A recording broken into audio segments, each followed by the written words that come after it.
buenas noches, señoras y señores. Los acontecimientos que jalonan la historia son solo la parte visible de las cosas que los hombres hacen, pues la mayor parte de lo que emprendemos permanece oculto a los ojos de los demás. Así, las decisiones que condicionan nuestras vidas se toman en organismos que celebran sus sesiones lejos del escrutinio público. Ese condicionamiento de nuestras vidas no es cosa que tomar a la ligera. Quienes nos han diseñado un futuro a su medida cada día nos privan un poquito más de nuestra libertad, que es aquello que nos hace personas.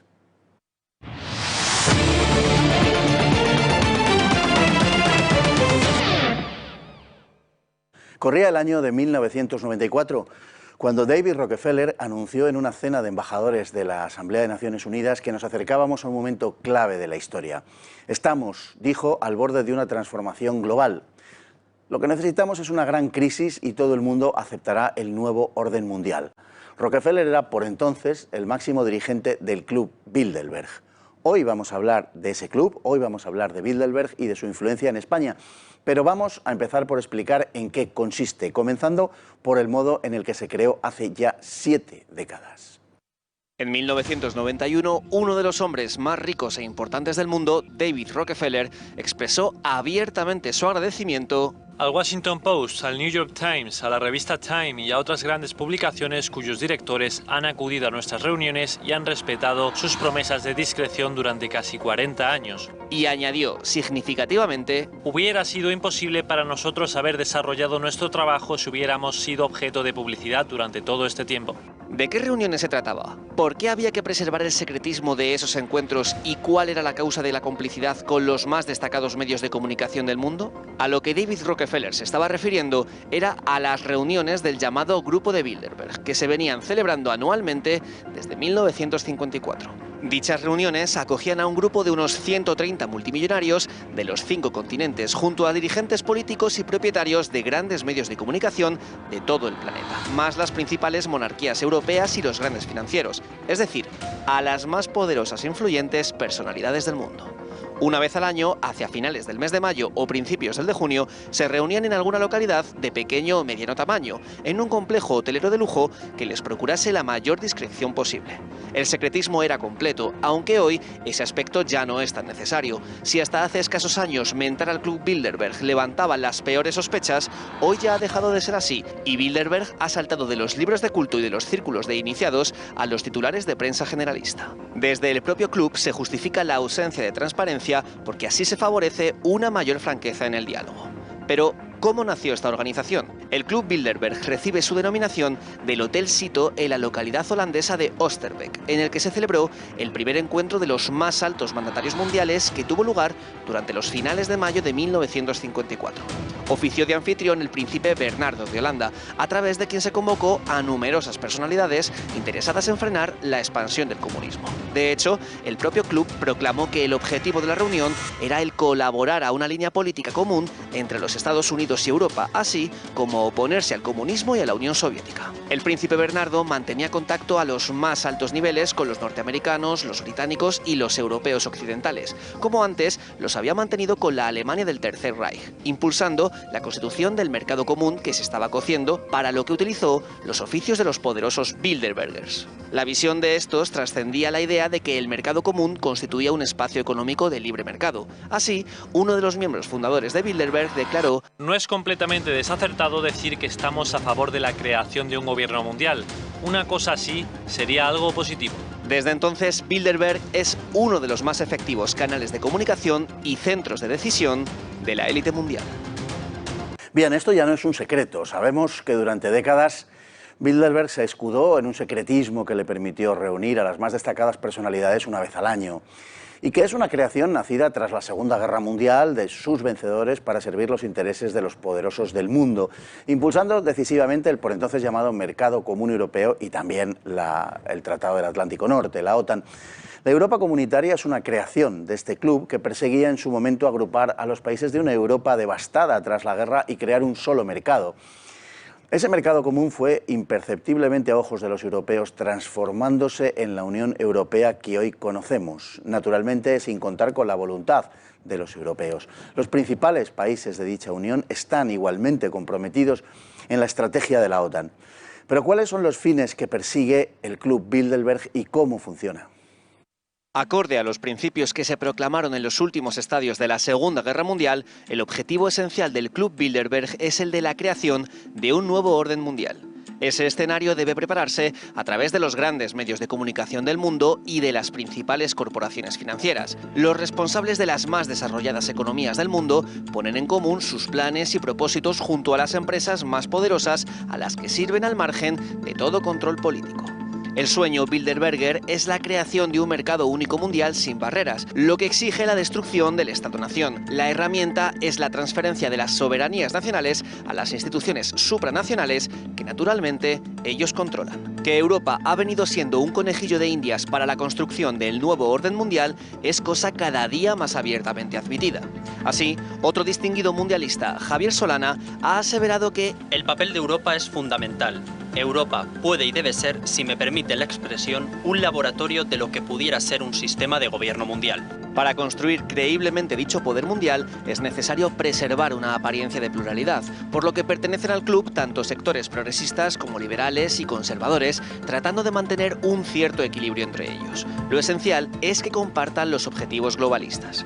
Pero no parece tan sencillo convencer a los estados-nación de que cedan su poder sin más. Por eso, en primer lugar, han tenido que captar a la oligarquía política local, hoy ya dispuesta a considerar a sus propios países como una especie de protectorados del poder mundial. Sus pueblos ya no deciden nada sustancial. Esas decisiones las toman las élites globalistas. Los políticos nacionales solo gestionan las decisiones que adopta la oligarquía transnacional. En último análisis, a los políticos colaboracionistas les sería muy difícil escapar a dicho control aunque quisieran, ya que la deuda les sujeta a los principales organismos de crédito mundiales. La estructura de Bilderberg se articula en 3 niveles. En el primero, los invitados, que son convocados cada año y que no tienen más peso que el que los convocantes les quieran dar. Algunos de ellos son llamados para consultas, para rendir cuentas o para traerlos hacia una mayor permanencia en la organización. En el segundo nivel, la comisión directiva, que organiza el funcionamiento del club, compuesta por 33 miembros. Sobre ellos, en el tercer nivel, se encuentran quienes toman las decisiones estratégicas. Durante décadas, ese poder lo han ejercido David Rockefeller y Henry Kissinger, convenientemente acompañados de quienes detenten en cada momento el poder efectivo a un muy alto nivel, como puede ser el caso de los Clinton. Origen, objetivo y estructura del club están aproximadamente claros. Veamos ahora quiénes componen ese exclusivo club mundialista por excelencia. Personajes, instituciones financieras, ecologistas, políticos, medios de comunicación, los poderosos del mundo se dan cita allí. Durante décadas, el verdadero factotum del club ha sido, sin duda, David Rockefeller, un personaje central en las finanzas internacionales desde su control del Chase Manhattan Bank, posteriormente JP Morgan Chase. Rockefeller es, junto con el magnate de la comunicación Ted Turner, fundador de la CNN y también miembro del club, actor principal en la imposición de las políticas de control poblacional y de las políticas antinatalistas que prevén la disminución de la población mundial en un 80% para las próximas generaciones. Sin el entusiástico impulso de estos financieros, la adopción de estrategias contraceptivas y abortistas, así como la promoción de lo que se ha denominado la cultura de la muerte y de las prácticas sociales conducentes a la esterilidad, no hubiera sido posible. Además de quienes dirigen el club, existe una serie de figuras de gran peso. Una de ellas es la de Donald Rumsfeld, que recoge el legado de los clásicos Bilderbergers como Zbigniew Brzezinski, hombre de Henry Kissinger y elegido por David Rockefeller para la creación de la Trilateral, fallecido hace ya 3 años, pero cuya influencia es difícil de exagerar. Desde los años 70, una serie de organizaciones ecologistas, como la World Wildlife Fund, presidida en su día por el príncipe Bernardo, y Greenpeace, sirven los fines de Bilderberg. Los defensores más radicales del cambio climático y del calentamiento global encuentran sus inspiraciones en círculos muy cercanos al club. El ecologismo ideológico justifica la necesidad de controlar el crecimiento humano e incluso de disminuir la población en miles de millones de personas. La humanidad es definida como una plaga con el argumento de que dañan la Tierra. Particular mención merece Hillary Clinton, una Bilderberger casada con un notorio miembro de la institución, la mejor embajadora del aborto y del control poblacional en todo el mundo. Las políticas de ayuda al desarrollo promovidas por ella al amparo de la ONU o del gobierno de los Estados Unidos han condicionado dicha ayuda a la adopción de políticas de lo que llaman salud reproductiva por parte de los estados receptores de las riadas de dólares que se prometen solo si incluyen el aborto como un derecho en sus legislaciones. En abril de 2015, Hillary Clinton pronunció unas imprudentes palabras en las que afirmó que los gobiernos deben emplear sus recursos coercitivos para redefinir los dogmas religiosos tradicionales. Los medios Bilderberger, cuya estrategia es notablemente más prudente, trataron de silenciar dichas declaraciones, conscientes que revelaban una estrategia que alejaba a la señora Clinton en la presidencia estadounidense en 2016. Pero el asunto se desbordó y acabó resultando escandaloso. Finalmente, y pese a su abrumador favoritismo inicial, perdió las elecciones. De Bilderberg han salido los responsables de las economías europeas cuando hubo que buscar recambios para afrontar la crisis de 2008 y asegurar, al mismo tiempo, la fidelidad al proyecto globalista. Así, tanto Mario Monti como Lucas Papadimos eran miembros de la Comisión Trilateral, institución que mantiene fuertes vínculos con Bilderberg. Por supuesto, Bilderberg cuenta con muchas de las principales cabeceras de la comunicación internacional. Al efecto de controlar la información, es esencial el control de las que éstas emana. Es el caso de la agencia Reuters, que pasa por ser una agencia informativa general, pero lo cierto es que una gran parte de su actividad está relacionada con los mercados financieros.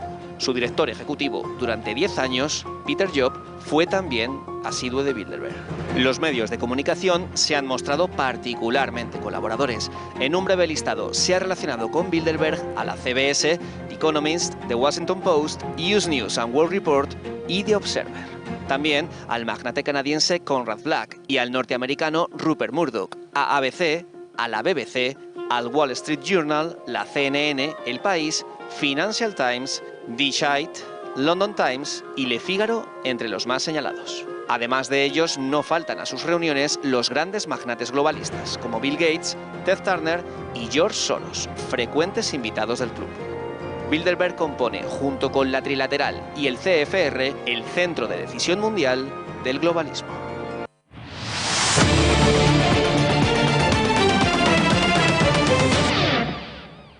Vamos a seguir hablando de Bilderberg tras la publicidad, pero no sin antes ir a nuestra hemeroteca, que además está relacionada, ya lo verán, con lo que les estamos contando. Noticia del País, que algo sabe de esto, en la que dice el PSOE pide en el Congreso eliminar el dinero en efectivo de forma gradual. El Ministerio de Hacienda planea rebajar de 2.500 a 1.000 euros los pagos en metálico. Trataremos de esto más adelante. En cualquier caso, no sé a ustedes, pero a mí me parece enormemente inquietante. Los peores augurios se están haciendo realidad y en un espacio de tiempo mucho más corto de lo que suponíamos. Aunque ellos lo nieguen, resulta cada vez más claro que están aprovechando la crisis para aumentar su control sobre nosotros y, como siempre, el PSOE haciendo el trabajo sucio a los amos mundialistas. Porque puede que los amos hayan cambiado con el tiempo, pero el PSOE parece que no, siempre con esa vocación de criada al servicio de algún amo extranjero. Nos vamos ahora a la publicidad.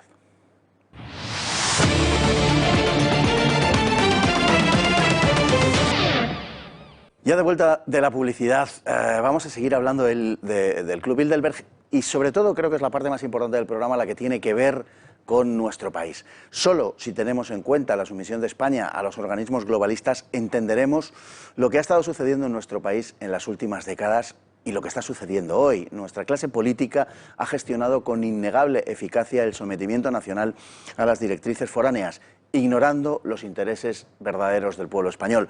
Hoy esa misma clase política está liquidando la democracia a través de la supresión de la soberanía nacional. Pero ¿cuál es la relación de Bilderberg y España? Vamos a verlo. La apertura que vivió España desde fines de los años 50 permitió una mayor intromisión de los organismos internacionales en la política española.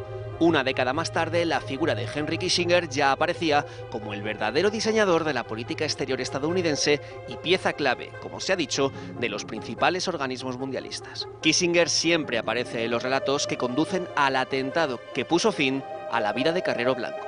El asesinato del presidente del gobierno español constituyó un hecho capital en el discurrir de la transición española impulsada desde organizaciones como Bilderberg. Carrero ya había sido clasificado como anglófobo desde 1950 por la CIA y propugnaba una España fuerte con energía atómica para fines militares. Además, había impedido que los Estados Unidos utilizaran las bases españolas durante la guerra del Yom Kippur en septiembre de 1973.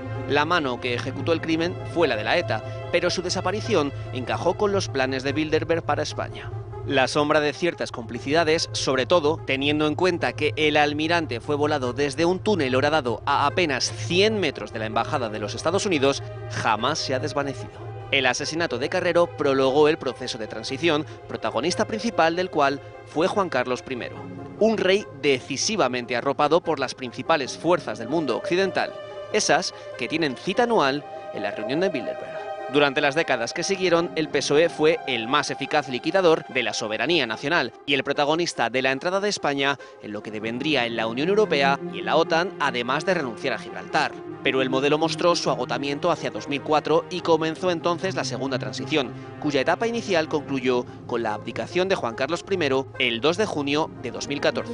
La abdicación real vino forzada por fuerzas nunca explicadas oficialmente, pero todo indica que la decisión fue abrupta y que el monarca fue forzado a la abdicación. La reunión Bilderberg de aquel año en Dinamarca expresó a doña Sofía su convicción de que don Juan Carlos debía abandonar el trono. Al mismo tiempo emergían dos fuerzas políticas novedosas, Ciudadanos y Podemos. La primera nunca escondió su intención de entregar la soberanía nacional a Bruselas, pero el caso de Podemos es más confuso. En su creación tuvo parte importante George Soros, a través del 15M, y posteriormente el Partido Morado ha mostrado su condición de brazo izquierdo del globalismo. Su confesa relación con Ana Patricia Botín, ilustre participante de los encuentros de la Organización Mundialista, resulta bien significativa. Tras el fin del gobierno de Mariano Rajoy, el preferido de Bilderberg era Albert Rivera, pero ante su propia negativa a convertirse en vicepresidente de un gobierno de Pedro Sánchez, se vio desechado en una operación en la que Ana Patricia Botín jugó un cierto papel. Rivera trató de salir del atolladero proponiendo a otro ilustre globalista, Javier Solana, para pilotar un gobierno puente, pero no le sirvió para recuperar su posición. Miembro importante de Bilderberg es Juan Luis Cebrián, durante muchos años director y presidente de El País, personalmente muy cercano a Ruiz Gallardón y a Ana Patricia Botín, a quienes ha introducido en el club. A Bilderberg han acudido políticos y hombres de empresa de diversa condición, como Esperanza Aguirre, José María Aznar, Manuel Fraga, Pedro Solbes, Rodrigo Rato, Joaquín Almunia, Javier Solana o Jordi Pujol. Más recientemente, Cospedal, Soraya Sáez de Santamaría, García Margallo, Luis de Guindos, Entre Canales y Juan María Nin. El objetivo es mantener a España en un sistema mundial que exige la subordinación de los intereses de los españoles al proyecto transnacional, amoldando el rumbo político y económico a las necesidades de dicho sistema. Por supuesto, antes se ha desarrollado una intensa tarea educativa a fin de facilitar la tarea de que los europeos acepten el proyecto mundialista, lo que ha sido más visible en España que en la mayoría de naciones de Europa. El propio Solana ha proclamado, no sin asombro ante la docilidad de los ciudadanos europeos: en Europa los países han hecho transferencias de soberanía voluntarias. Nadie los ha forzado. Es la primera vez en la historia que se hacen transferencias de soberanía voluntarias, hasta el nivel de transferir la moneda libremente. Y hablando de cualquier cosa que tenga que ver con el Club Bilderberg, no podemos tener a nadie mejor que a doña Cristina Martín Jiménez. Sea usted muy bienvenida, doña Cristina. Muchas gracias, Fernando. Buenas noches. Muy buenas noches. Es un verdadero placer. Autora prolífica de libros, artículos.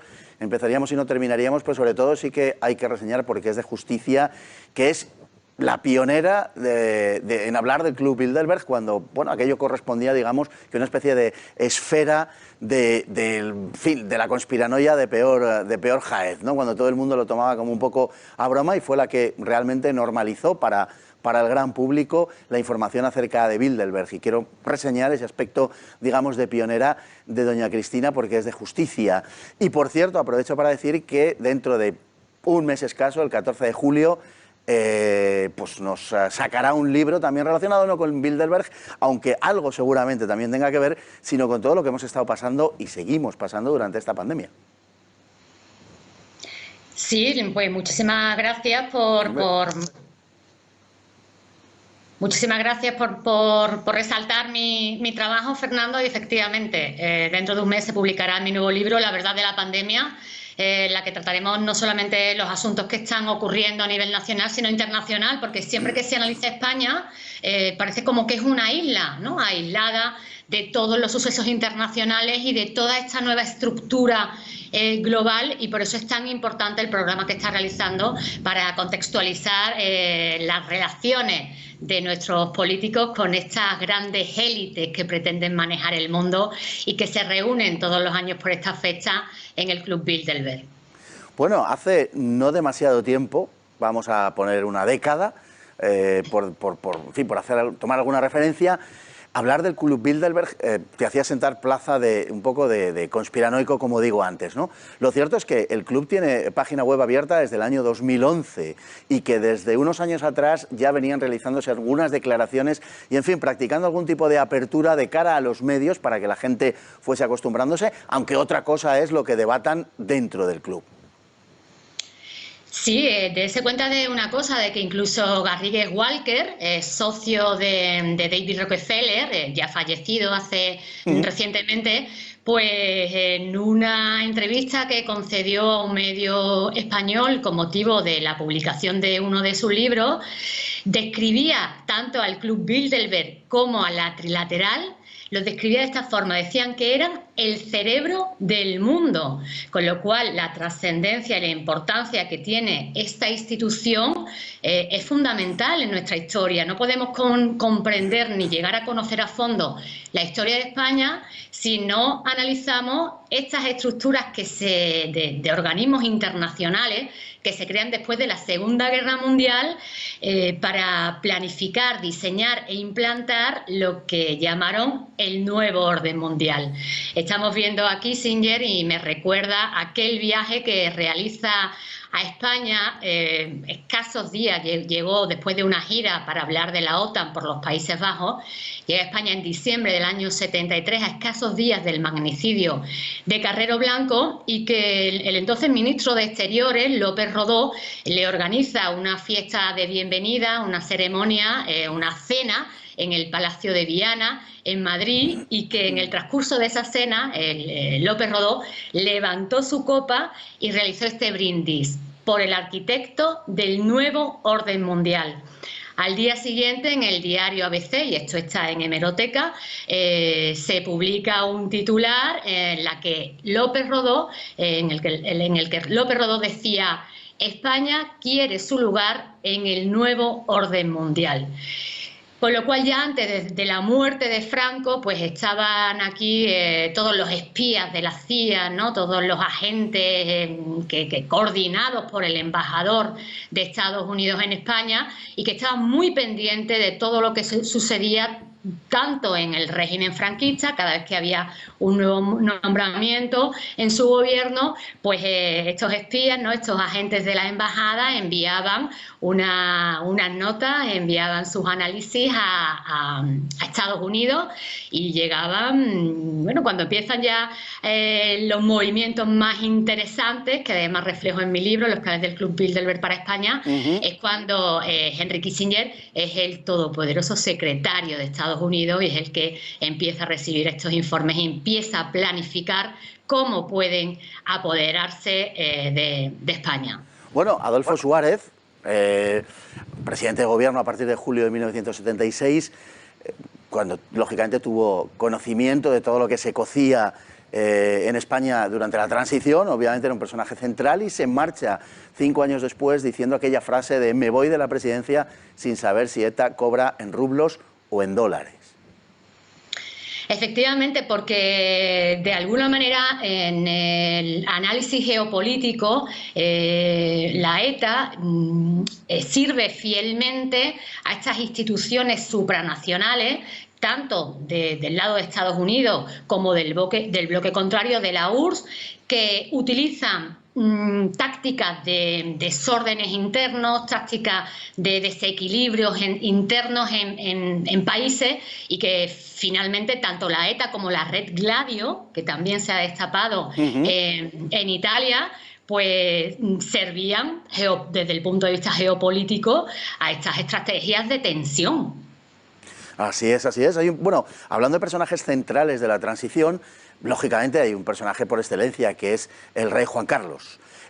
Uno de los consejeros más íntimos y de los amigos más personales de don Juan Carlos es Manuel Prado y Colón de Carvajal, que es un personaje que juega un gran papel en esta época y que está muy relacionado con Bilderberg en aquel momento y que terminará formando parte del club.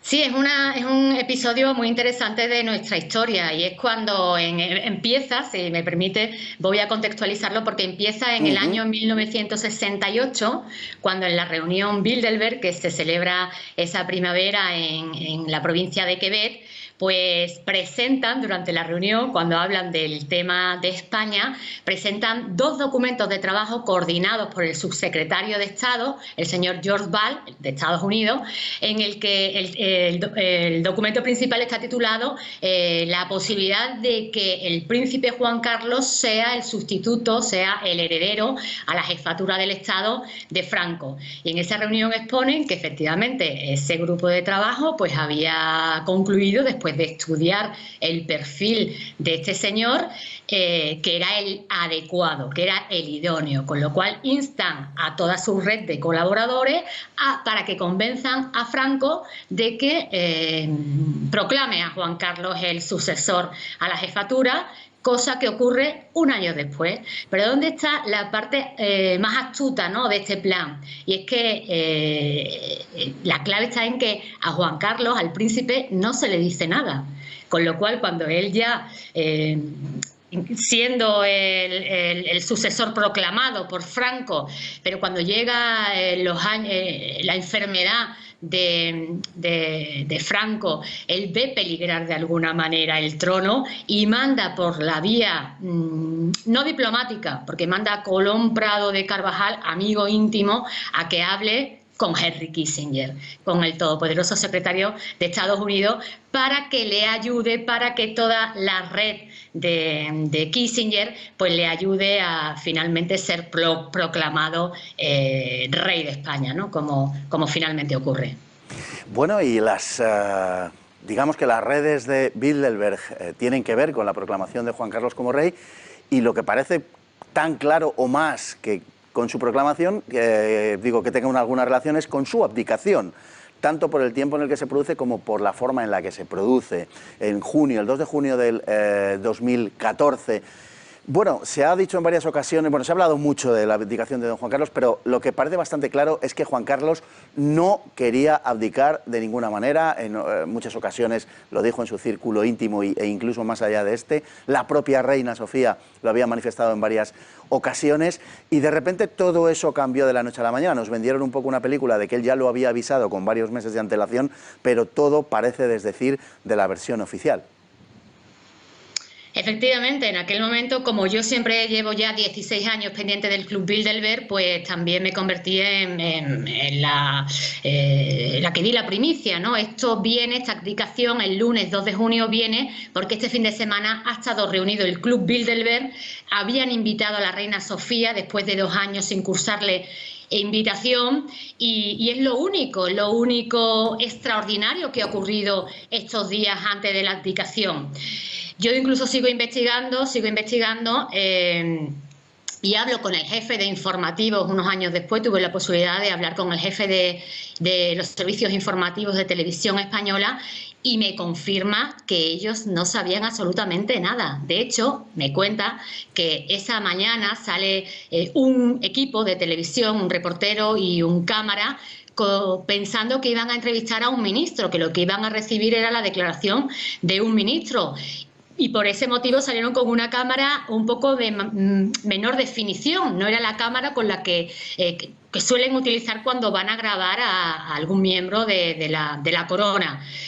¿Cuál es la sorpresa? Que después de llevarse 1 o 2 horas dando vueltas este equipo de grabación, sin que le transmitiesen cuál era el destino final, pues se le indica que acuda al Palacio de la Zarzuela, porque allí es el rey el que va a ofrecer una declaración institucional, y se encuentran con la sorpresa de que la declaración, el contenido de esta declaración es la abdicación. Es una sorpresa absoluta. Sabemos que el príncipe que Felipe estaba fuera de España, que esa mañana tanto Rubalcaba como Rajoy tenían agenda, con lo cual era una decisión completamente forzada, completamente imprevista, además también muy presionada, porque vemos que hasta la revista Hola nos ofrece una información inusual, que había entrevistado recientemente a la entonces amante del rey, a la princesa Corina. Eso también forma parte de la presión al rey. De algún modo algo ocurrió, los padrinos del rey Juan Carlos, como hemos contado antes, el señor Kissinger y todos los miembros de la red Bilderberg, deben haber estado bastante disgustados con algún movimiento, con algún comportamiento del rey, y sin duda forzaron esa abdicación inesperada, porque hasta la reina había proclamado que el rey jamás abdicaría y que moriría en la cama. Y además, digamos que eso parece bastante claro, pero además coincide naturalmente entre comillas, con el hecho de que la prensa, que había protegido celosamente hasta entonces todas las andanzas, idas y venidas y aún otras cosas de mayor calado del rey, del monarca Juan Carlos I, a partir de entonces le dejan caer y se desata una campaña, en fin, dirigida precisamente por todos aquellos medios de prensa, que sabemos la relación que tienen con Bilderberg, todos aquellos medios de prensa que hasta entonces, como digo, le habían estado, pues prácticamente, habían hecho en torno al rey una especie de fortaleza inexpugnable por la cual en España no podía salir publicado nada de don Juan Carlos que fuera mínimamente adverso. A partir de este momento, bueno, pues comienza una campaña que dura hasta el día de hoy. Efectivamente, había dos temas intocables históricamente en España, y uno de ellos era el Corte Inglés y el otro era el monarca Juan Carlos. Entre los grandes protectores mediáticos del rey, pues estaba Juan Luis Cebrián, director y presidente, ya ex del Grupo Prisa, también presente en las reuniones, y vemos cómo también en este medio protector empiezan a aparecer artículos en los que de forma cuidadosa pero crítica pues apoyaban la total separación, el apartamiento absoluto del rey Juan Carlos, que incluso no asiste a la proclamación como rey de su hijo. Es prácticamente desterrado, ¿no? y condenado al ostracismo, y aún sigue esa guerra mediática contra el rey, que en la actualidad pues estamos viviendo a través de que están sacando pues muchos trapos sucios, muchas de las corrupciones que ha realizado en su reinado, y que van a seguir, ya no van a parar. Parece que no solamente afectó este asunto al rey, y no me refiero al asunto concreto de la abdicación, sino de las relaciones con Bilderberg. Parece que algunos de los suyos, de los miembros de Bilderberg, de los asiduos de Bilderberg, o de los bien relacionados con el club en los últimos años, el club les ha dejado caer. Estamos pensando en don Juan Carlos, pero también, por ejemplo, en políticos, qué sé yo, que han ido por allí con frecuencia, como el caso de Esperanza Aguirre o de Jordi Pujol, que en alguna ocasión también anduvo por el club. Sí, es que es así. En el Club Bilderberg las alianzas no son eternas, son amistades, las falsas amistades, ¿no? Que dependen del momento geopolítico, que dependen de los intereses que defina el clan en determinadas etapas de la historia, y de la misma manera que pueden subir a los altares a Esperanza Aguirre, a Jordi Pujol, a Margaret Thatcher, que también la invitaron y después la llevaron a Nueva York, pues, o a Strauss-Kahn, ¿no? El secretario el gerente del Fondo Monetario Internacional, en cuanto ellos ven que ya no les sirven y que incluso pueden hacer peligrar su ideología globalista, pues rápidamente lo retiran, lo apartan y lo atacan con toda la fiereza y con un arma fundamental que tienen, que son los medios de comunicación de los que son propietarios, como demuestro en mi tesis doctoral sobre Bilderberg. ¿Sería aventurado decir que quizá el club está en este momento, bueno, como todo el globalismo en parte, ¿no?, en horas bajas? Me refiero al hecho de que tenemos en Rusia a Vladimir Putin, tenemos en Estados Unidos a Donald Trump, se ha producido el Brexit, hay otros países importantes en Europa, como son Polonia o Hungría, que, en fin, quedan fuera de esas directrices del nuevo orden mundial. Hay algunas fuerzas emergentes, potentes en la zona central y occidental de Europa que también se rebelan contra esta situación. Parece que el globalismo no pasara por su mejor momento, al tiempo que también parece que está apretando lo suyo, pero quizá porque está tomando conciencia de que se encuentra más debilitado. Pregunto si es aventurado formular esta hipótesis. No, Fernando, yo pienso que estás en lo cierto, porque además es lo que yo he concluido a lo largo de mis investigaciones, ¿no? Ha habido un momento, unos años atrás, que el Club Bilderberg lo vi que estaba en horas bajas precisamente por todas estas señales que tú has esgrimido, el Brexit, Polonia, Hungría, y sobre todo por dos hechos fundamentales. Primero, porque en el año 2017 fallece David Rockefeller, que había sido el alma, ¿no?, de toda esta institución y de toda la creación tanto ideológica como financiera del globalismo, del nuevo orden mundial, de la debilitación de las naciones, y se produce un vacío de poder que hoy está siendo reorganizado y que está siendo combatido, está siendo fieramente luchado por dos nuevos titanes que pretenden liderar esta globalización, como es el señor George Soros y como es el señor Bill Gates. Por otra parte, ocurre algo también inesperado desde el punto de vista de los planes de Bilderberg, y es la llegada a la presidencia de Estados Unidos de un outsider que no estaba invitado, que no es miembro del club, como es el señor Donald Trump.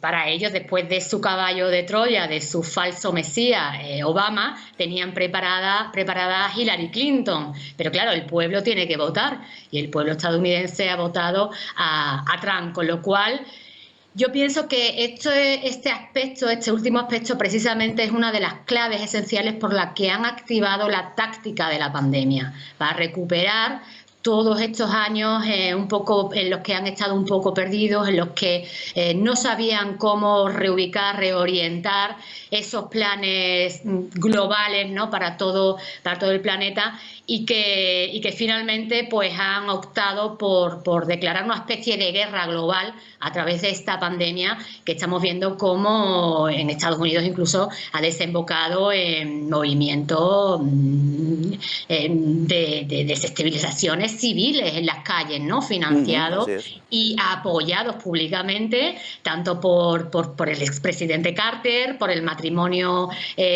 Clinton, por el matrimonio Gates, con lo cual está muy claro por dónde va a nivel geopolítico esta nueva estrategia de la pandemia. Volviendo a España, a la que también afecta la pandemia, por supuesto, y más que a nadie, pues en fin, volviendo a España, decía, Bilderberg ha tenido también que ver con esa creación, con esa generación de falsas alternativas que han supuesto Ciudadanos y Podemos. Ciudadanos, digamos que no ha ocultado su filiación con el espíritu de Bilderberg y con el espíritu del globalismo, incluso ha propuesto abiertamente las cesiones de soberanía nacional a Bruselas como programa político, pero el caso de Podemos es un poquito más complicado, ¿no?, porque parece que podía representar verdaderamente otra alternativa. Al final entiendo que lo que representa es una especie de izquierda globalista, pero una izquierda, si se quiere, pero dentro plenamente de los planes globalistas. Y de hecho llama la atención sus excelentes relaciones con doña Ana Patricia Botín, que ha sido valedora de Podemos durante mucho tiempo y que ha sido un poco su introductora en ese gran mundo de las finanzas.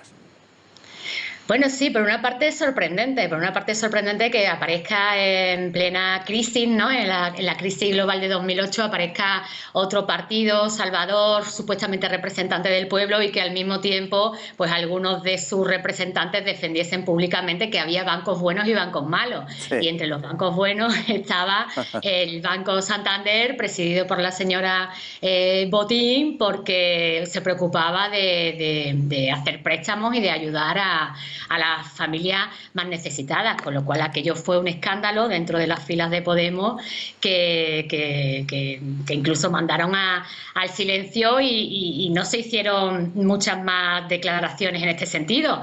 Después ocurre que en el año 2015 Pedro Sánchez asiste a la reunión Bilderberg, intenta desmentir su asistencia, pero asiste. Y ese mismo año se especula con que podrían invitar a Pablo Iglesias. se publica en prensa, se publica en La Sexta, y fíjate qué momento tan grandioso para que este nuevo partido, supuestamente defensor del pueblo, pues criticase abiertamente a la gran casta. Sin embargo, también nos encontramos con el silencio por parte de Podemos. Y después analizo yo en mi libro uno de los documentos económicos de Podemos, los que en uno de los puntos pues pide un gobierno mundial. Pide reforzar la ONU para que se convierta en ese gobierno mundial. Con lo cual vemos cómo la ideología de Podemos confluye precisamente en el gran organismo que desde la élite, que desde Bilderberg se ha estado potenciando para que funcione como ese gobierno mundial. Así que ahí están las pruebas, ahí está la hemeroteca, ahí están los documentos, y de alguna manera vemos que está confluyendo el socialismo, la socialdemocracia o socialismo fabiano, defendido desde Bilderberg. Vemos cómo confluyen las ideas del comunismo, y vemos incluso cómo está confluyendo la teología de la liberación, que tanto daño hizo en Iberoamérica, ¿no?, en los años 70. Y ahí vemos cómo se está formando una nueva estructura de poder globalista que está sacando lo peor de cada una de las ideologías recientes, también lo peor del liberalismo, que está creando ese gran monstruo que nos lleva a un totalitarismo universal. Así es. Pese a lo extenso de la entrevista, la verdad es que se nos han quedado un montón de cosas pendientes que yo creo que podremos tratar en alguna otra ocasión que espero no sea lejana, pero la verdad es que hay unos cuantos temas, como digo, pendientes, quizá al hilo también de la salida de ese libro el día 14 de julio acerca de la pandemia de doña Cristina Martín Jiménez, podamos hacerlo. Por lo demás, agradecerle muchísimo la presencia. De verdad que ha sido un auténtico placer hablar con quien ha sido verdaderamente pionera de este tema en España y no solamente en España. Muchas gracias, Fernando. Cuando tú quieras, estamos juntos. Muchísimas gracias, Cristina. Y nos vamos ya con la frase del día de hoy, que dice así: la mayor astucia del diablo es hacernos creer que no existe. Charles Baudelaire. Muy buenas noches.